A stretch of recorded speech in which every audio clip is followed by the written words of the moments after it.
Doctor Morris Bucaille নাম শুনেছেন কি আপনারা? ডক্টর মরিস বুকাইলি তিনি ফেরাউনের লাশকে নিয়ে গবেষণা করতে গিয়ে তিনি জানতে পারলেন যে ফেরাউনের কথা মুসলমানদের ধর্মীয় কিতাব কুরআনুল কারিমে বলা হয়েছে। আমার ভাইয়েরা, যখন ডক্টর মরিস বুকাইলি এই কথা যখন জানতে পারলেন, আমার ভাইয়েরা তিনি করলেন কি, একটা কোরআন তিনি সংগ্রহ করলেন। সেই কোরআনটাকে নিয়ে তিনি অধ্যয়ন করা শুরু করে দিলেন। একটা পর্যায়ে কোরআনটাকে অধ্যয়ন করতে করতে ডক্টর মরিস বুকাইলি ইসলামের সুশীতল ছায়াতলে আশ্রয় গ্রহণ করতে বাধ্য হয়ে গেছে। জোরে বলি সুবহানাল্লাহ। আমার ভাইয়েরা, যুগে যুগে এইরকম কোরআনকে নিয়ে যারা গবেষণা করতে গেছে, কোরআনের ভুল ত্রুটি অসঙ্গতিপূর্ণ বিষয় যারা খুঁজে বের করতে চেয়েছে, তারা ইসলামের সুশীতল ছায়াতলে আশ্রয় গ্রহণ করতে বাধ্য হয়ে গেছে। আমার ভাইয়েরা, কানাডার একজন প্রখ্যাত গণিতবিদ অধ্যাপক ডক্টর গ্যারি মিলারের একটি গুরুত্বপূর্ণ ঘটনার কথা মনে পড়ে গেল। আমার বন্ধুগণ, কানাডার প্রখ্যাত গণিতবিদ অধ্যাপক ডক্টর গ্যারি মিলার তিনি একজন খ্রিস্ট ধর্ম অবলম্বী ছিলেন। কি ছিলেন বলেন? আমার কথা কি ভাই আপনারা বুঝতে পারছেন? বোঝা যায় আমার কথা? কানাডার প্রখ্যাত গণিতবিদ অধ্যাপক ডক্টর গ্যারি মিলার তিনি একজন খ্রিস্ট ধর্ম অবলম্বী ছিলেন এবং খ্রিস্ট ধর্ম প্রচারক। আমার ভাইয়েরা, সেই কানাডার প্রখ্যাত গণিতবিদ অধ্যাপক ডক্টর গ্যারি মিলার, আমার বন্ধুগণ, তিনি মনে করলেন মুসলমানদের ধর্মীয় কিতাব আজ থেকে ১৫০০ বছর আগে নাজিল হয়েছে। যেই সময় জ্ঞান বিজ্ঞানের কোনো চর্চা ছিল না, আমার বন্ধুগণ, তিনি মনে করলেন এই মুসলমানদের ধর্মীয় কিতাব কোরআনটা মরুচারীদের বুকে নাজিল হয়েছে। তিনি মনে করলেন কোরআনের মধ্যে অনেক ভুল ত্রুটি অসঙ্গতিপূর্ণ বিষয় আছে। এই মনে করে কোরআন বিরোধী, ইসলাম বিরোধী আমার ভাইয়েরা দাওয়াতি কার্যক্রম পরিচালনা করার জন্য কানাডার প্রখ্যাত গণিতবিদ অধ্যাপক ডক্টর গ্যারি মিলার তিনি করলেন কি, একটা কোরআন সংগ্রহ করলেন। কোরআনটাকে তিনি অধ্যয়ন করা শুরু করে দিলেন। আমার ভাইয়েরা, সেই কোরআনটাকে নিয়ে তিনি যখন অধ্যয়ন করছিলেন, কয়েক ঘন্টা কোরআনটাকে অধ্যয়ন করলেন, কিন্তু কোরআনের মধ্যে তিনি কোনো ভুল ত্রুটি অসঙ্গতিপূর্ণ কোনো বিষয় তিনি খুঁজে পেলেন না। সুবহানাল্লাহ বলতে ইচ্ছে করে না? আরো জোরে বলি সুবহানাল্লাহ। আমার ভাইয়েরা, বরং ওই কানাডার প্রখ্যাত গণিতবিদ অধ্যাপক ডক্টর গ্যারি মিলার তিনি কোরআনের মধ্যে ভুল ত্রুটি অসঙ্গতিপূর্ণ বিষয় খুঁজে পাওয়ার পরিবর্তে তিনি অনেক সুন্দর সুন্দর তথ্য কোরআনের মধ্যে খুঁজে পেলেন। জোরে বলি সুবহানাল্লাহ। আমার ভাইয়েরা, যার কারণে ওই কানাডার প্রখ্যাত গণিতবিদ অধ্যাপক ডক্টর গ্যারি মিলার তিনি করলেন কি, কোরআনটাকে আরও বেশি করে অধ্যয়ন করা শুরু করে দিলেন। আমার ভাইয়েরা, কোরআনটাকে অধ্যয়ন করতে করতে তিনি যখন কোরআনুল কারিমের ৪ নম্বর সূরা নিসার ৮২ নম্বর আয়াতে কারিমাটা তেলাওয়াত করলেন, তার চোখের সামনে যখন পড়ে গেল, তিনি আশ্চর্য হয়ে গেলেন, হতবাক হয়ে গেলেন, বিস্মিত হয়ে গেলেন। আমার ভাইয়েরা, আল্লাহ রাব্বুল আলামিন কুরআনুল কারীমের ৪ নম্বর সূরা নিসার ৮২ নম্বর আয়াতে কারিমার মধ্যে আল্লাহ পাক কি বলেছেন? আফালা ইয়াতাদাব্বারুনাল কুরআন ওয়ালাউ কানা মিন ইনদি গায়রিল্লাহ লাওয়াজাদু ফীহি ইখতিলাফান কাসীরা। জোরে বলুন আল্লাহু আকবার। আল্লাহ রাব্বুল আলামিন কুরআনুল কারীমের ৪ নম্বর সূরা নিসার ৮২ নম্বর আয়াতে কারিমার মধ্যে আল্লাহ পাক বলছেন, ও দুনিয়ার বান্দা বান্দি, তোমরা কি চিন্তা ভাবনা করো না? তোমরা কি গবেষণা করো না? এই কোরআনটা আমি আল্লাহ পাকের পক্ষ থেকে স্বয়ং নাজিলকৃত কিতাব না হয়ে দুনিয়ার কারো পক্ষ থেকে রচনা করা কিতাব হতো, তাহলে তোমরা কোরআনের মধ্যে কত ভুল ত্রুটি অসঙ্গতিপূর্ণ বিষয় তোমরা খুঁজে পেতে। আমার ভাইয়েরা, সেই কানাডার প্রখ্যাত গণিতবিদ অধ্যাপক ডক্টর গ্যারি মিলার যখন এই আয়াতে কারিমা তেলাওয়াত করলেন, তিনি আশ্চর্য হয়ে গেলেন, হতবাক হয়ে গেলেন। ১৫০০ বছর আগে আল্লাহ পাক কি বলেছেন আমার ভাইয়েরা, যার কারণে তিনি কোরআনটাকে আরও বেশি বেশি অধ্যয়ন করা শুরু করে দিলেন। আমার ভাইয়েরা, আমার সেই কানাডার প্রখ্যাত গণিতবিদ অধ্যাপক ডক্টর গ্যারি মিলার তিনি তার এই ঘটনা নিজেই বর্ণনা করে বলছেন, আমি দেখতে পেলাম কুরআনুল কারীমের ভিতরে হযরত ঈসা আলাইহিস সালাতু ওয়াস সালামের মা মারিয়ম আলাইহিস সালাতু ওয়াস সালামের নামে একটা পূর্ণাঙ্গ সূরা রয়েছে। যেহেতু তিনি খ্রিস্টান ধর্ম অবলম্বী, তিনি ঈসা আলাইহিস সালাতু ওয়াস সালামকে মানেন, ঠিক কিনা আমার ভাইরা? যার কারণে তিনি দেখতে পেলেন ঈসা আলাইহিস সালাতু ওয়াস সালামের মা মারিয়ম আলাইহিস সালাতু ওয়াস সালামের নামে একটা পূর্ণাঙ্গ সূরা রয়েছে। তিনি আরও দেখতে পেলেন মারিয়ম আলাইহিস সালাতু ওয়াস সালামকে নিয়ে কুরআনুল কারীমের ভিতরে খুবই সুন্দর সম্মানজনক কথাবার্তা বলা হয়েছে, যা বাইবেলেও লক্ষ্য করা যায় না। আমার ভাইরা, সেই কানাডার প্রখ্যাত গণিতবিদ অধ্যাপক ডক্টর গ্যারি মিলার তিনি বলেন, আমি আরও দেখতে পেলাম যে কুরআনুল কারীমের ভিতরে যেখানে মুসলমানদের পয়গম্বর মুহাম্মদ সাল্লাল্লাহু আলাইহি ওয়াসাল্লামের নাম এসেছে মাত্র 5 বার। কতবার বলেন? আপনারা কি ঘুমাচ্ছেন নাকি ভাই? কতবার বলেন? আরও আওয়াজ দিয়ে বলি, কতবার? যেখানে মুসলমানদের পয়গম্বর মুহাম্মদ সাল্লাল্লাহু আলাইহি ওয়াসাল্লামের নাম এসেছে মাত্র 5 বার, সেখানে ঈসা আলাইহিস সালাতু ওয়াস সালামের নাম এসেছে 25 বার। তিনি আশ্চর্য হয়ে গেলেন, হতবাক হয়ে গেলেন। তিনি আরও দেখতে পেলেন কুরআনুল কারীমটা পূর্ববর্তী যত নবী রাসূল এসেছেন সকল নবী রাসূলকে সত্যায়ন করে। আর সেই নবী রাসূলদের উপরে যে কিতাবগুলো রচনা করা, যে কিতাবগুলো অবতীর্ণ করা হয়েছে, সেই কিতাবগুলোকে সত্যায়ন করে।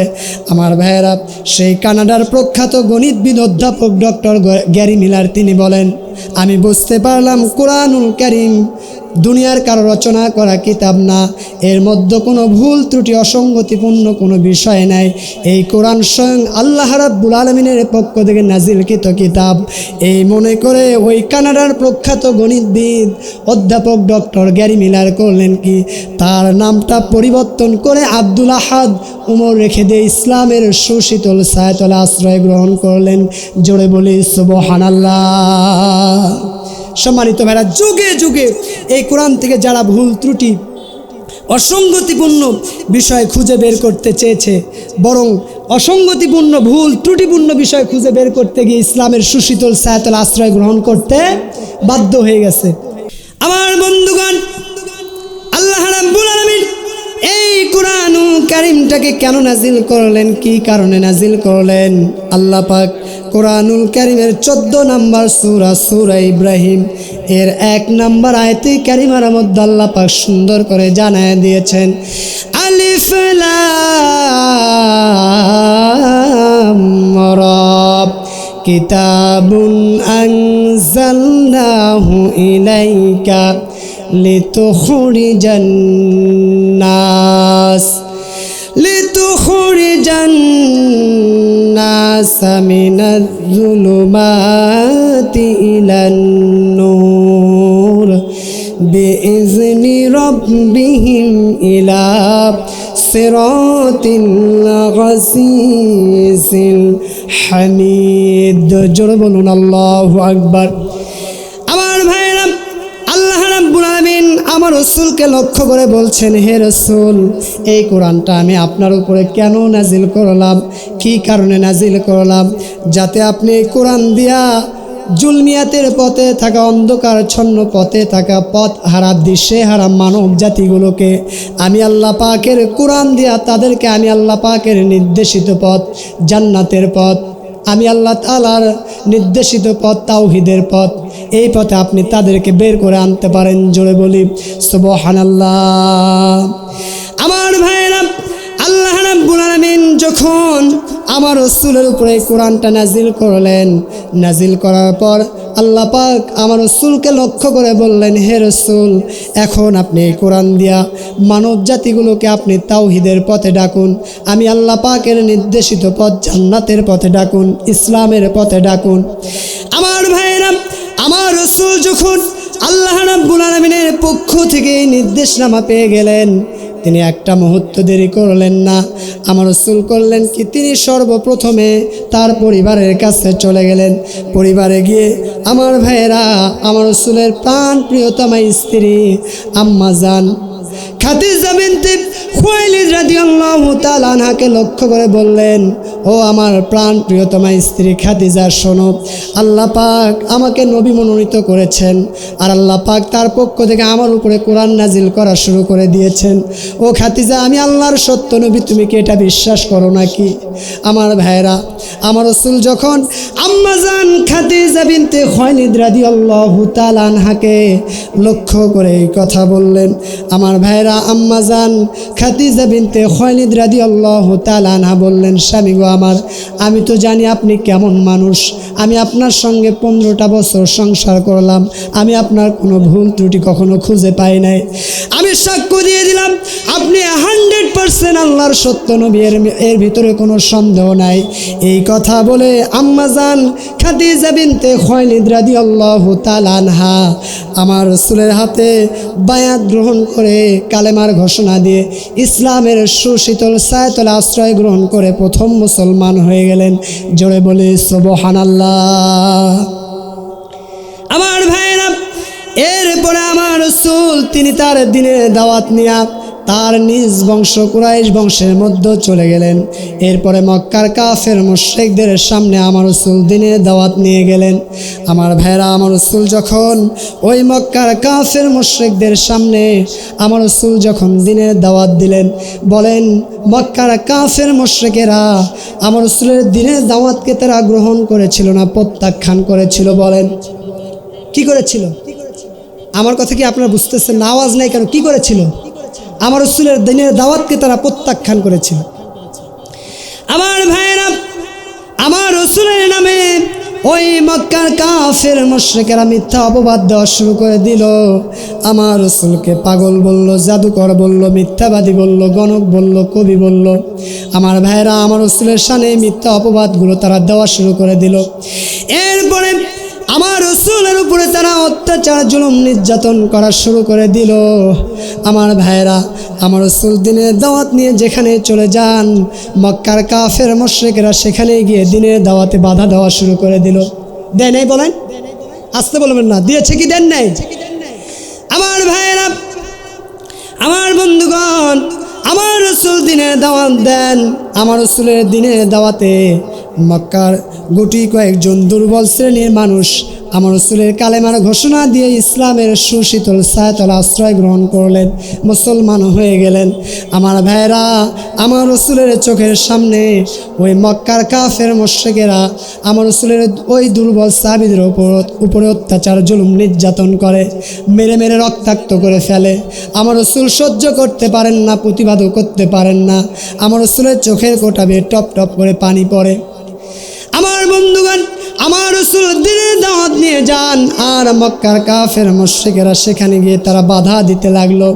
আমার বন্ধুগণ, তারা কোরআনের প্রোগ্রামগুলোতে বাধা দিতে লাগলো, হট্টগোল করতে লাগলো, গন্ডগোল করতে লাগলো।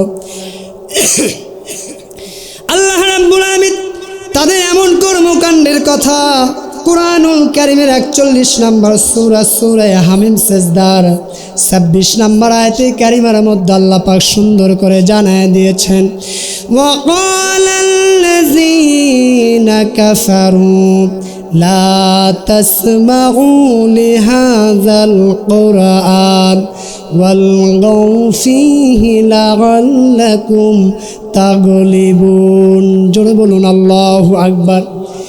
আমার ভাইরা, ওই মক্কার কাফের মুশরিকেরা তারা বলে, ওই কোরআনকে তোমরা শুনতে যেও না। কোরআন যেখানে শোনানো হয়, কোরআন যেখানে তেলাওয়াত করা হয়, কোরআনের যেখানে প্রোগ্রাম করা হয়, সেই জায়গাগুলোতে তোমরা হট্টগোল করো, গন্ডগোল করো, আশা করা যায় তোমরা বিজয়ী হবে।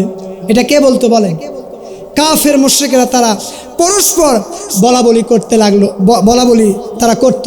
আমার বন্ধুগণ, আমি আপনাদের সামনে প্রশ্ন রাখতে চাই, বলেন যারা কোরআনের পক্ষে থাকবে তারা বিজয় হবে, নাকি যারা কোরআনের বিরুদ্ধে অবস্থান নেবে তারা বিজয় হবে? বলেন কারা কারা কারা বিজয় হবে? যুগে যুগে যারা আল্লাহ রসুলের পক্ষে থাকবে, যারা আল্লাহর সত্য দিনের পক্ষে থাকবে, তারাই তো বিজয় হয়ে যাবে, ঠিক কিনা? আমার ভাইয়েরা, আমার বন্ধুগণ, ওই মক্কার কাফের মুশরিকেরা আল্লাহর সত্য দিনটাকে নিভাইয়া দেওয়ার জন্য তারা প্রচেষ্টা করেছিল কি করে নাই বলেন? আমার বন্ধুগণ, আল্লাহ রাব্বুল আলামিন কোরআনুল কারীমের 61 নম্বর সূরা সফ এর 8 নম্বর আয়াতে কারিমার মধ্যে আল্লাহ পাক সুন্দর করে জানায় দিয়েছেন, ইউরিদুনা লিয়ুতফিউ নূরাল্লাহি বিআফওয়াহিহিম ওয়াল্লাহু মুতিম্মু নূরিহি ওয়ালাউ কারিহাল কাফিরুন। জোরে বলুন আল্লাহু আকবার। আমার ভাইয়েরা, কাফেরেরা তারা তাদের মুখের ফুৎকারে আল্লাহর দ্বীনের আলোকে, ইসলামের আলোকে তারা নিভিয়ে দেওয়ার জন্য প্রচেষ্টা করে। আমার বন্ধুগণ, তারা তাদের এই প্রচেষ্টা দিনের পর দিন, মাসের পর মাস, বছরের পর বছর সব সময় চালায় যেতেই থাকে। কিন্তু আল্লাহ পাকের চূড়ান্ত সিদ্ধান্ত হলো তারা আল্লাহ পাকের দ্বীনের আলোকে কখনো নিভিয়ে দিতে পারবে না। হয়তো আল্লাহ পাকের দ্বীনের আলোটা দীপ করে জ্বলতে আছে। আমার ভাইয়ের, আল্লাহ পাক নির্দিষ্ট সময়ে গিয়ে আল্লাহ পাক তার দ্বীনের আলোকে পূর্ণরূপে বিকশিত করেই ছাড়বেন। জোরে বলি সুবহানাল্লাহ। ওয়ালাউ কারিহাল কাফিরুন। এতে কাফেরদের মনটা যদি খারাপ হয়ে যায় তাতে কি? আমার বন্ধুগণ, আল্লাহ রাব্বুল আলামিন কোরআনুল কারীমের 61 নম্বর সূরা সফ এর 9 নম্বর আয়াতে কারিমার মধ্যে আল্লাহ পাক সুন্দর করে জানায় দিয়েছেন, হুয়াল্লাযী আরসালা রাসূলাহু বিল হুদা ওয়া দীনিল হক লিইযহিরাহু আলাদ দীনি কুল্লিহি ওয়ালাউ কারিহাল মুশরিকুন। জোরে বলুন আল্লাহু আকবার। আল্লাহ রাব্বুল আলামিন আমার রাসূলকে লক্ষ্য করে বলছেন, হে রাসূল, আমি আপনাকে দুনিয়াতে কেন পাঠায় দিয়েছি? যাতে আপনি দুনিয়াতে যত তন্ত্র মন্ত্র আছে, যত ভ্রান্ত দিন আছে, সকল কিছুর উপরে আমি আল্লাহ পাকের দিন ইসলামটাকে যাতে আপনি বিজয় করতে পারেন। জোরে বলি সুবহানাল্লাহ। আমার ভাইরা, আমার রাসূল দুনিয়াতে যত মতবাদ আছে, যত তন্ত্র মন্ত্র ভ্রান্ত দিন আছে, সকল কিছুর উপরে কার দিনটাকে বিজয় করেছেন? আসতে বলবেন না, কার? আমার রাসূল দুনিয়া থেকে বিদায় নিয়েছেন।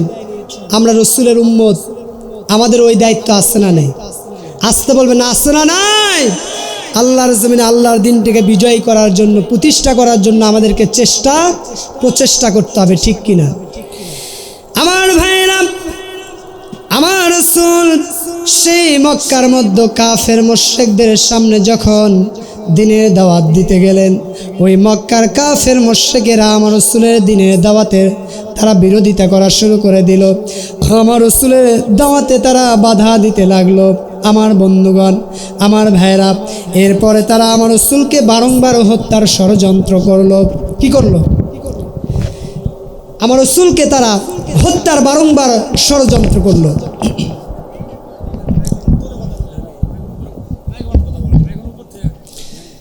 আমার বন্ধুগণ, আমার রাসূলকে তারা বারংবার হত্যার ষড়যন্ত্র করলো।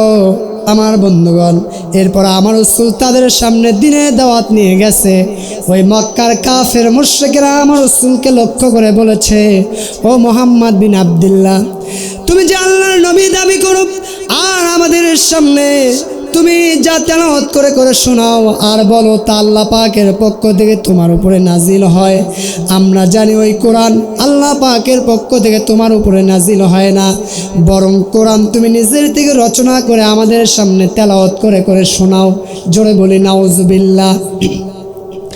আল্লাহ রাব্বুল আলামিন ওই কাফের মুশরিকদের এমন কথার জবাব দিয়ে মহান রব্বুল আলামিন কোরআনুল কারীমের 53 নম্বর সূরা নাজমের 3 এবং 4 নম্বর আয়াতে কারিমার মধ্যে আল্লাহ পাক সুন্দর করে জানায় দিয়েছেন, ওয়ামা ইয়ানতিকু আনিল হাওয়া ইন হুয়া ইল্লা ওয়াহয়ু ইউহা।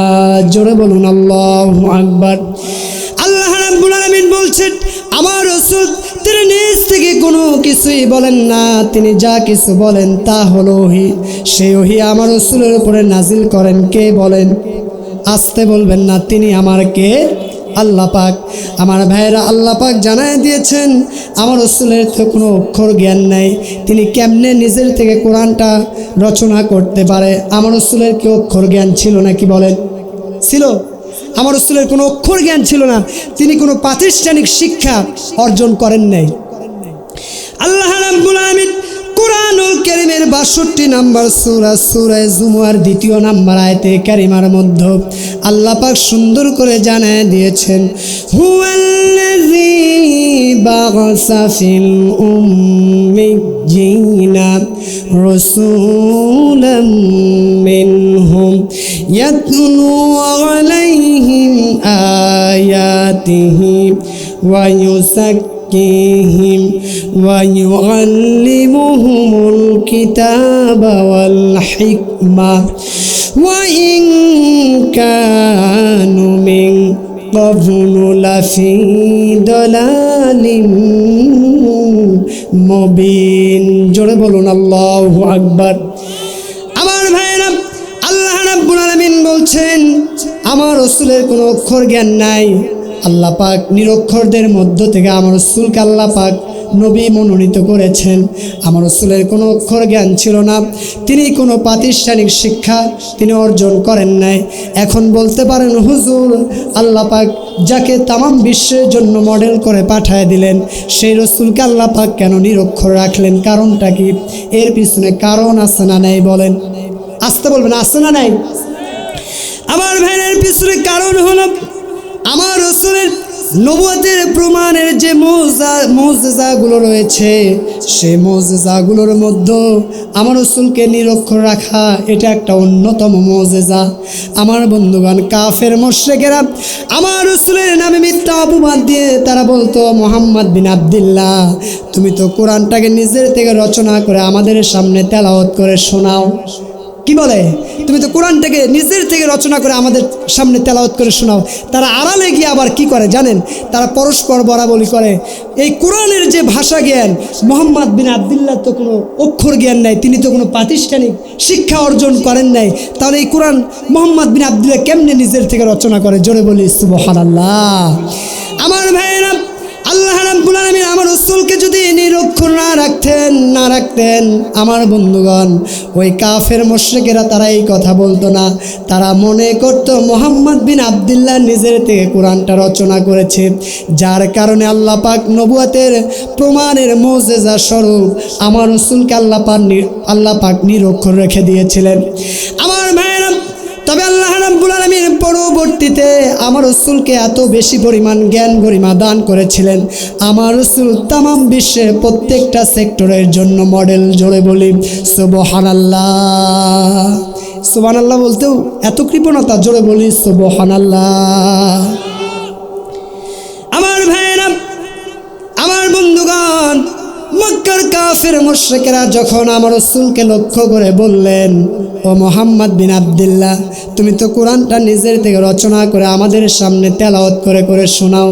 আল্লাহ পাক এবার ওহী নাজিল করে আমার রাসূলকে লক্ষ্য করে জানায় দিলেন, হে রাসূল, ওই মক্কার কাফের মুশরিকদেরকে লক্ষ্য করে আপনি বলুন, এই কোরআনটা তারা বলে যে আপনি নিজের থেকে রচনা করেছেন, আর তারা বলে যে আপনি নাকি তাদের ওই মতো একজন সাধারণ মানুষ। তারা যেমন বাজারে চলাফেরা করে, খাওয়া দাওয়া করে, ব্যবসা বাণিজ্য করে, তাদের যেমন সন্তান সন্ততি আছে, আপনারও আছে, তারা এই কথা বলে। আপনি তাদেরকে বলুন, তারা যেহেতু বলে তারা আপনার ওই মতো মানুষ, আর তারা বলে এই কোরআনটা আপনি নিজের থেকে রচনা করেছেন, তাহলে আপনি তাদেরকে বলুন তারা যেন এই কোরআনের একটা কোরআন যেন তারা রচনা করে নিয়ে আসে। সহযোগী হিসেবে যাকে ইচ্ছে হয় তারা যেন সঙ্গে নিয়ে নেয়। জিন জাতিকে যদি তাদের সঙ্গে নিতে হয় সঙ্গে যেন নিয়ে নেয়, আমি আল্লাহ পাক শুধু ব্যতীত। আমার ভাইয়েরা, আমার রাসূল যখন আল্লাহ পাকের এই চ্যালেঞ্জের কথা মক্কার কাফের মুশরিকদেরকে জানায় দিলেন, ওই মক্কার কাফের মুশরিকেরা তারা দারুণ খুশি। তারা করলেন কি, তাম পৃথিবীর সমস্ত জ্ঞানী গুণী ব্যক্তিগুলোকে একত্রিত করলেন, করে তারা বললেন এই কোরআনের নিয়ে একটা কোরআন রচনা করা লাগবে। তারা খুবই চেষ্টা প্রচেষ্টা করলেন, বারংবার প্রচেষ্টা করলেন, কিন্তু একটা কোরআনের নেই কোরআন তারা রচনা করতে ব্যর্থ হয়ে গেল।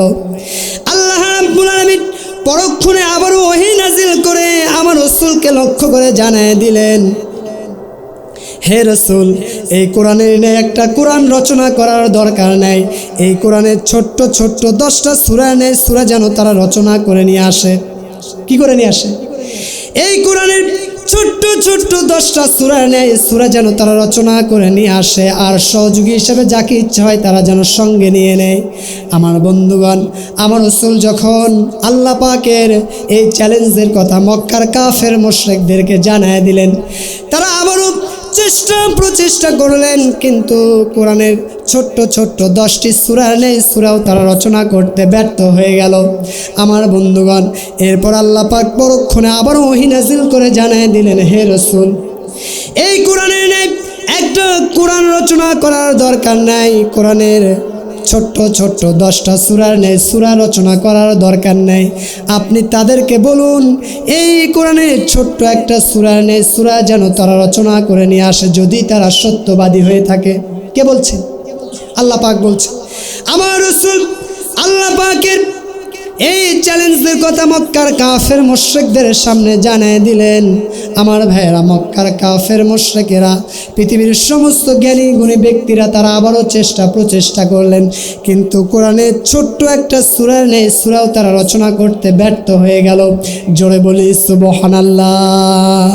কারণ এই কোরআন স্বয়ং কার পক্ষ থেকে নাজিলকৃত কিতাব? বলেন, আসতে বলবেন না, কার পক্ষ থেকে? আল্লাহ পাকের পক্ষ থেকে নাজিলকৃত কিতাব, যে কিতাবের ভিতরে কোনো ভুল ত্রুটি অসঙ্গতিপূর্ণ কোনো বিষয় নাই। সকল প্রকার ভুল ত্রুটি অসঙ্গতিপূর্ণ বিষয়ের ঊর্ধ্বে আল্লাহ পাক এই কোরআনুল কারীমটাকে রেখে দিয়েছেন। জোরে বলি সুবহানাল্লাহ। আমার ভাইয়েরা, তাহলে আল্লাহ পাক কোরআনুল কারীমের শুরুতেই জানায় দিয়েছেন জালিকাল কিতাব, এটা এমন একটা কিতাব লা রাইবা ফি, যার মধ্যে কোনো সন্দেহ সংশয়ের অবকাশ নাই। এরপর আল্লাহ পাক বলছেন হুদাল লিল মুত্তাকিন, আল্লাহ পাক বলছেন এই কোরআনটাকে আমি মুত্তাকিদের জন্য হেদায়েতনামা করে আমি আল্লাহ পাক নাজিল করেছি। আমার ভাইরা, এখন বলুন এই কোরআনুল কারীমের ভিতরে বান্দাবান্দির ব্যক্তিগত জীবন থেকে শুরু করে রাষ্ট্রনীতির জীবন, যতগুলো সেক্টর আছে প্রত্যেকটা সেক্টরে বাস্তব সমাধান কোরআনে আছে না নাই? আসতে বলবে না, আছে না নাই? কোরআন দিয়ে সংসদ চলবে না, বঙ্গভবন চলবে না, কোরআন দিয়ে সব কিছু চলবে। বান্দাবান্দির জন্য যা কিছু প্রয়োজন আল্লাহ পাক মিটায় দিয়েছেন, কোনো কিছু বাদ রাখেন নাই। আল্লাহ পাক কোরআনুল কারীমের ভিতরে সুন্দর করে জানায় দিয়েছেন মা ফাররাতনা ফিল কিতাবি মিন শাইইন। জোরে বলুন আল্লাহু আকবার। আল্লাহ পাক বলছেন আমি কোরআনুল কারীমের ভিতরে কোনো কিছু উল্লেখ করা বাদ দেই নাই। ও বান্দা বান্দি, যা কিছু প্রয়োজন আমি আল্লাহ পাক সব কিছু মিটায় দিয়েছি। জোরে বলি সুবহানাল্লাহ।